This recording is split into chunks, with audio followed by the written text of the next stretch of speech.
shu vaqtda sizni qanaqadir bitta muammo bezovta qilayotgan bo'lsa, deylik pulsizlik muammosi yoki ishlaringiz orqaga ketib qoldi yoki oilaviy munosabatlarda tanglik ko'rilyapti.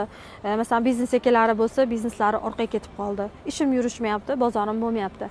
Deyotgan kishilar uchun meni shu momentda, shu vaqtda beradigan maslahatim, sizni qilishingiz kerak bo'lgan ishingiz ruhiyatingiz bilan ishlash. E'tiboringizni ruhiyatingizga qaratish. Chunki ruhiyatga e'tibor qaratmasdan boshqa chorangiz yo'q. Chunki sizni hozir pulingiz yo'q. Chunki hozir sog'lig'ingiz yo'q.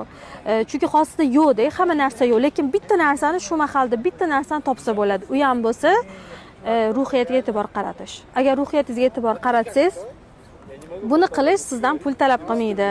Buni qilish sizdan bir kimnidir yordamini talab qilmaydi. Bor-yo'q o'zingiz ruhiyatingizga, kayfiyatingizni ko'tarishga, ichingizdan hislaringizga tayanasiz. Sizni hislaringiz sizga nima deyapti? Sizni hislaringiz nima xohlayapti? Hislaringiz nimaga ehtiyoji bor ekan, nimaga ochiqibdi? Ana o'sha narsani berganingizda u o'zini o'zi tiklab, sizga o'sha siz xohlayotgan hamma natijalarni sizga hissiyotlaringiz beradi. Shuning uchun tang ahvolda qolganda birinchi bo'lib e'tibor qaratish kerak bo'lgan jihat bu hissiyotlar bilan ishlash.